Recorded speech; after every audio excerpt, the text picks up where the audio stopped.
Good evening. Welcome back to tonight's edition of Channel 334 Digizen News. I'm your lead news anchor, Terry Sherkle. And I'm your co-anchor, John Strundo. On tonight's final news, we have a Digizen whose YouTube video on participatory culture has gone viral. So let's see what all of this fuss is about. Hey Digital America, welcome to my last episode of Verify Your Life mission. For this episode, I thought I would talk about participatory culture. But then as I was thinking about it, I really don't know what it is because I wasn't paying attention in class. So I figured I was gonna ask people what they thought it was. And guess who I asked, you guys? Guess. I asked college students because they're smart, because they're in college, that's what they're there for. So let's see what they had to say. What is participatory culture? At the top of my head? Yeah. Wait, what's the word again? What is participatory culture? It's culture with rain in it, like participatory. Participatory culture. I was close. It's like when people participate in their culture. You get like groups of people together to do like collective intelligence and stuff like that. I think so. Okay, I don't know. You participate in a culture. I don't even know what that means. You know when you do stuff about your own culture, you show it off or something. I never thought about this. What is participatory culturism? That, my friend, is something for the books. Why don't you just tell me what it means? Participatory culture is culture where you participate. I don't like this interview. So, according to college students, participatory culture is a culture where you participate in. Who knew? We needed a whole lecture for that? So that's it. That's participatory culture. That's pretty much all I need to know, actually. I just needed to do a video so I can get my 25 points in oral skills. Adios! Bye-bye! What the heck, is this girl trolling? I don't know. How did this get viral? There's really no content there. They didn't even define what participatory culture is. Participatory culture, for the viewers out there, is a term by media scholar Henry Jenkins. In his book, Convergence Culture, he defines participatory culture as a culture in which fans and other consumers are invited to actively participate in the creation and circulation of new content. This means that consumers actively engage with information which they can then diffuse to others. Without new media, consumers would have assimilated such content passively. Don't know about that. We have found that there are two limitations to participatory culture, and we'll use this YouTube video as an example. The first is transparency problem. Jenkins describes this concept as the inability to examine the media themselves as the text.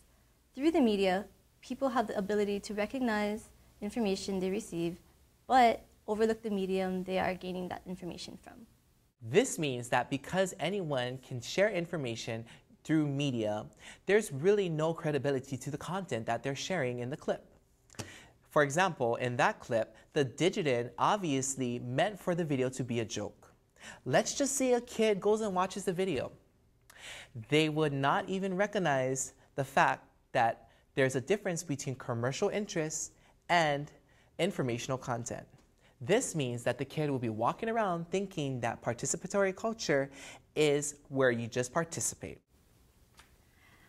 Another limitation to participatory culture is ethics challenge. Here, Jenkins refers to the idea that blogging, vlogging, podcasting, and any kind of posting lacks established guidelines, constraints, or rules. The younger generations now have the freedom to post all types of information and content on the internet via Facebook, Twitter, and YouTube. These types of outlets are free of authoritative figures. This means that if we keep having Digizens posting silly nonsense videos, in addition to consumers not being able to recognize what is silliness or not, everyone will be walking around, not knowing the real content. The producers of these contents have an impact on so many people's lives. They need to be a little more reflective on the choices they make because they're both participants and communicators. In summary, participatory culture introduces two core problems with culture based wholly on participation. Participants and communicators should be more aware of the information they read or share on the internet. Basically, don't trust the internet. Tune in and watch our 6 p.m. broadcast live for real information. This has been an edition of Channel 334 DigiZen News. Good night, and thank you for watching.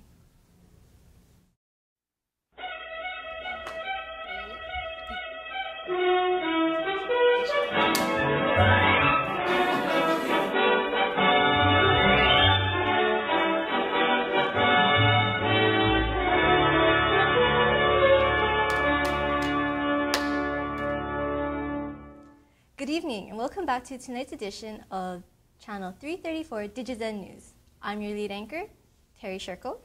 And I'm your co-anchor, John Strundo. On tonight's news, we have a follow-up on the DigiZen whose YouTube video went viral. Let's see what they have to say. Hi guys! So Channel 334 found my video? That was weird. So they found my participatory culture video and they're all like, what? This is wrong. What is this wrong information? You suck and participatory culture suck.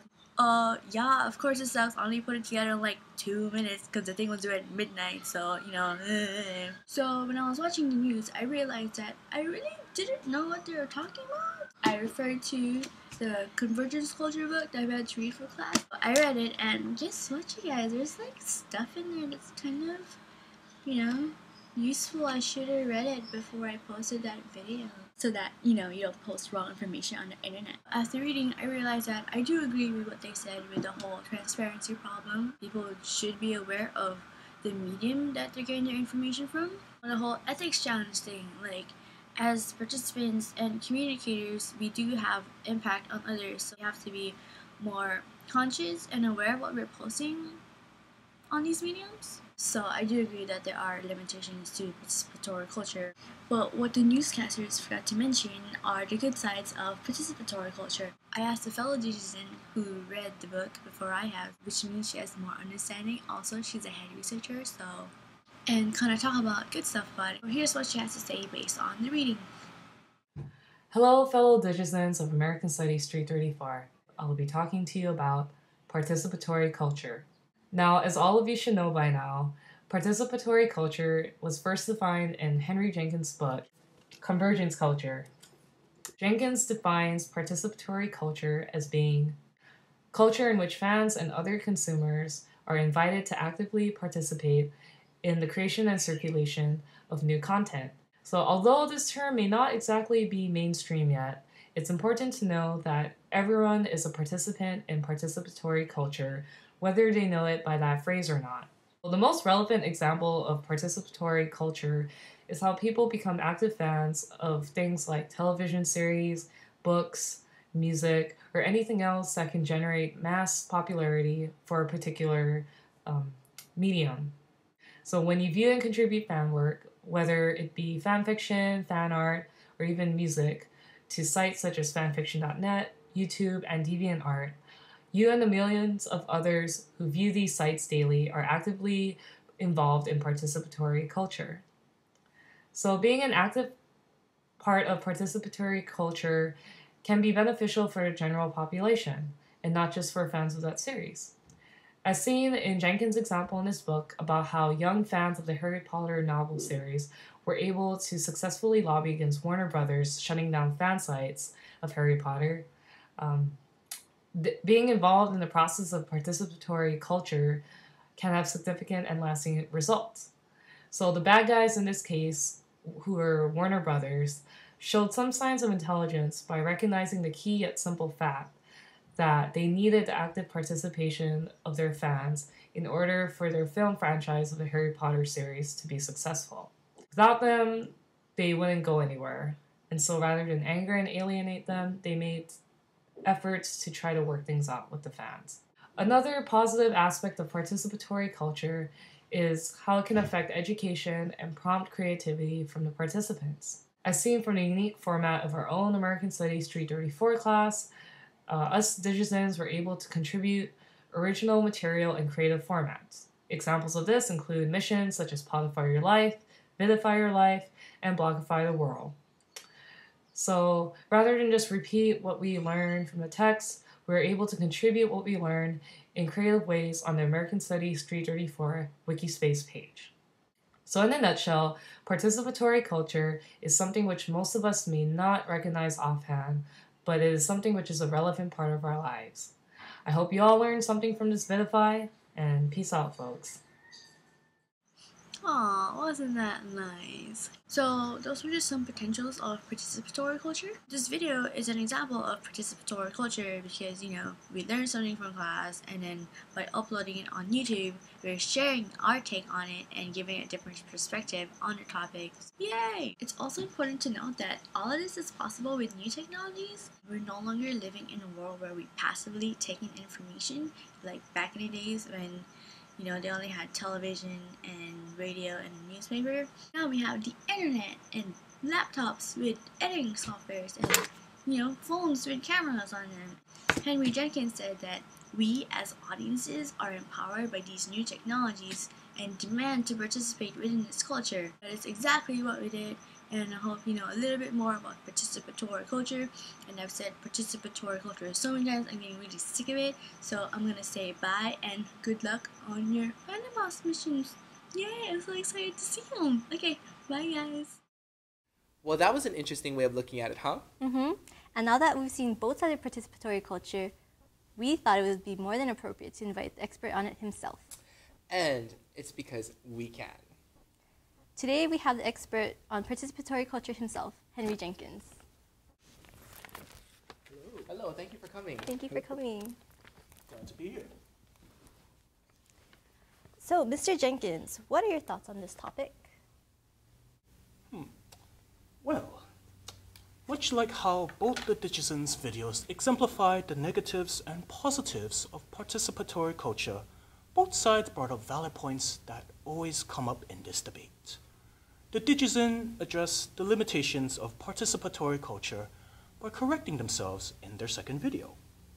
With the rise of internet users in tandem, and with the increasing range of channels through which people can express themselves with new media, it is unlikely the citizen audience will slow or cease. The best we could do is to teach media literacy. The younger generation should be aware of the uses of social media and how it would impact the world today. Thank you, Mr. Jenkins. You're quite welcome. Well, that's all we have time for, you guys. And always remember to watch what you post. This has been an edition of Channel 334 Digizen News. I'm Terry. And I'm John. Good night, and thank you for watching.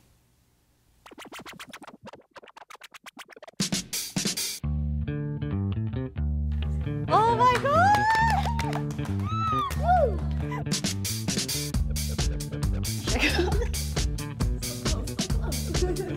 You got this. This is not supposed to be hard. You got this. I'm not comfortable with these lines. Did I do really bad? I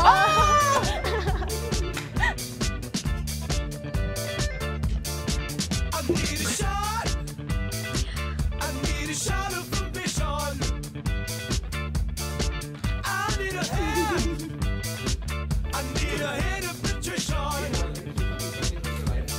need a fix. I need to fix my ignition.